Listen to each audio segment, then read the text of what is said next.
Assalamualaikum warahmatullahi wabarakatuh. Saya Sherly Mardiana dan Najwa Rafida akan mempresentasikan hasil observasi kami kegiatan impor di PT Kasih Karunia Sejati. Sebelumnya saya akan menjelaskan terlebih dahulu gambaran umum perusahaan.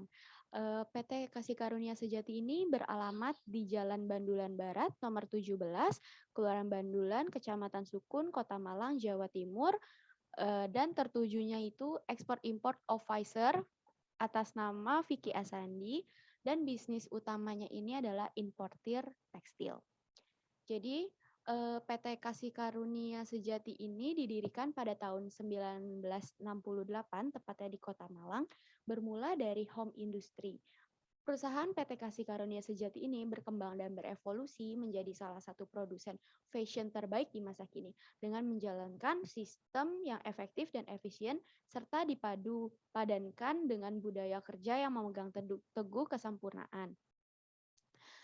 Jadi PT Kasih Karunia Sejati ini salah satu perusahaan pakaian terkemuka di Indonesia. Pada awalnya, PT ini didirikan oleh sepasang suami istri yang ingin membuka usaha garmen. Dimulai dengan menggunakan 1 hingga 2 mesin jahit.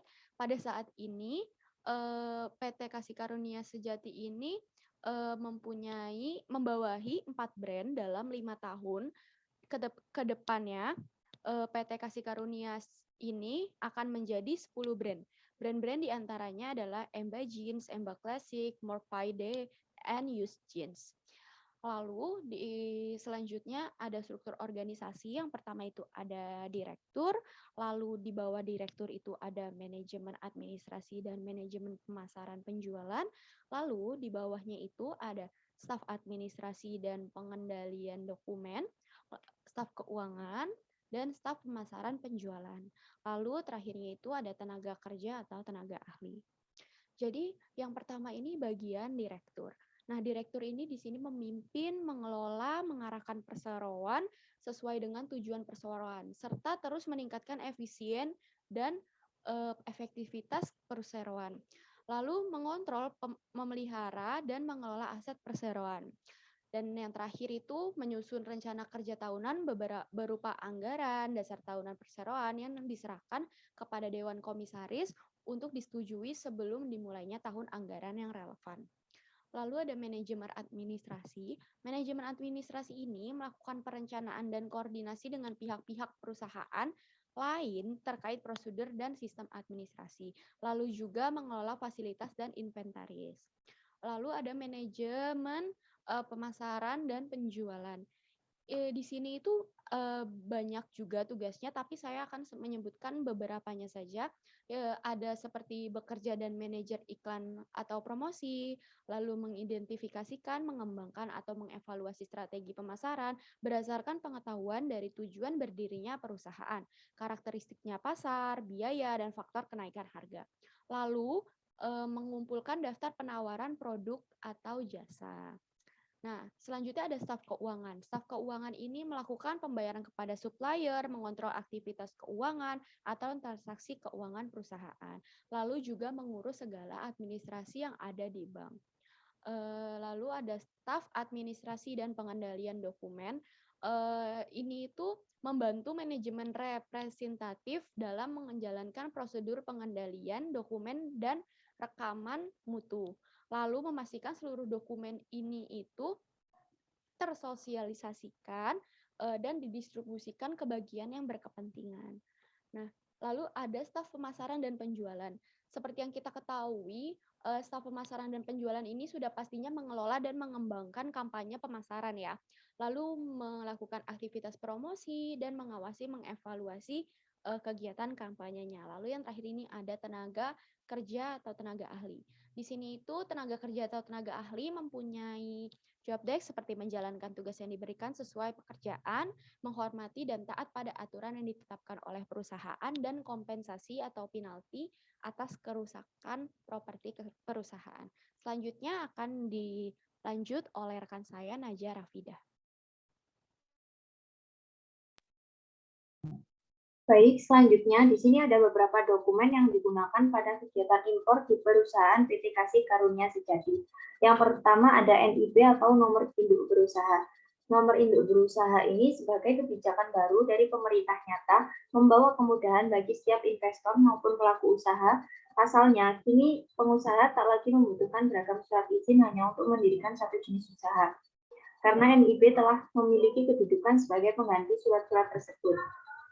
Verifikasi kemampuan industri merupakan proses pemeriksaan kebenaran dan kesesuaian data terhadap kemampuan produksi industri dalam rangka penyusunan neraca komoditas tekstil dan PI tekstil.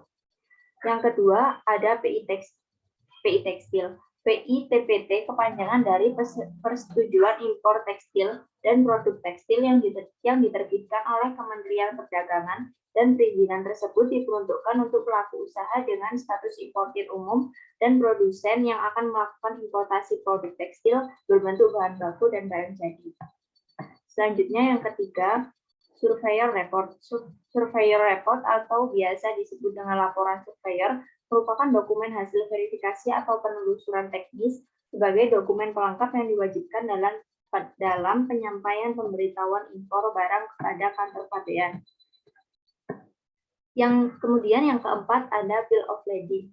Menurut Amir MS Konasemen atau Bill of Lading ialah tanda terima suatu barang yang sudah dimuat ke dalam satu kapal laut serta merupakan dokumen of title yang berfungsi sebagai bukti kepemilikan dari suatu barang dan juga sebagai bukti dari perjanjian pengangkutan barang melalui jalur laut.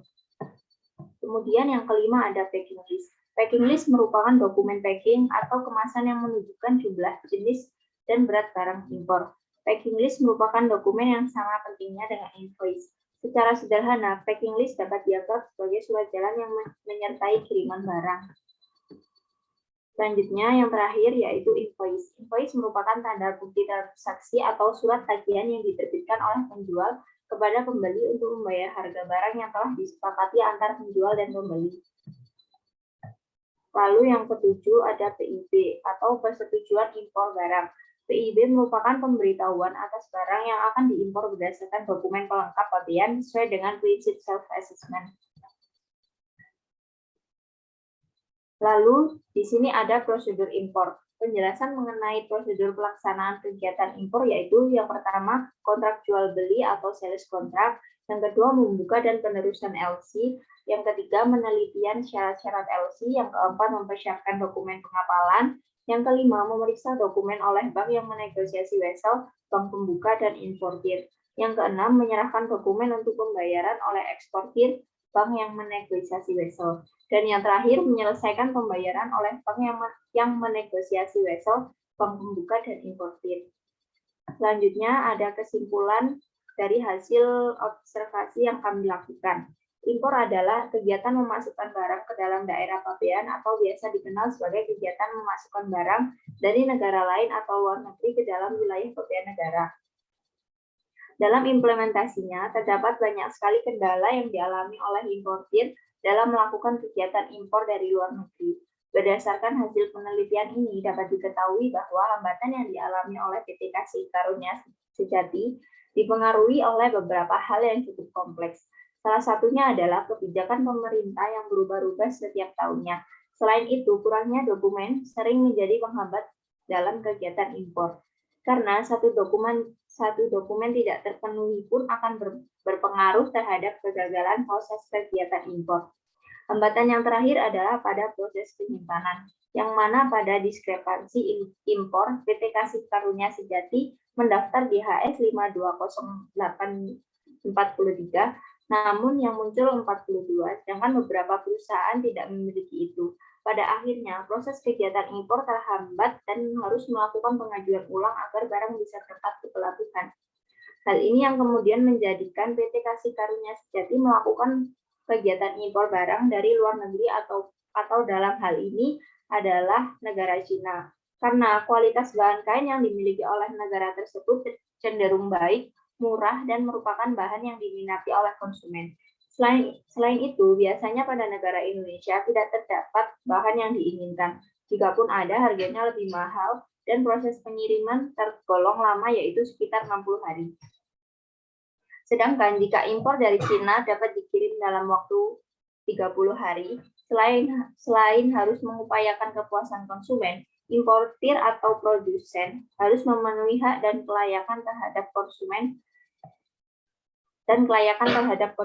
Hal ini dikarenakan terdapat etika yang diatur dalam Undang-Undang Perlindungan Konsumen.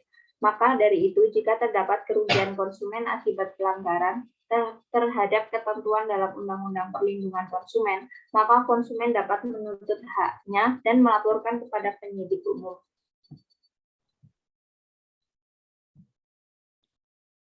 Baik, sekian presentasi dari kelompok kami. Kurang lebihnya mohon dimaafkan. Wassalamualaikum warahmatullahi wabarakatuh.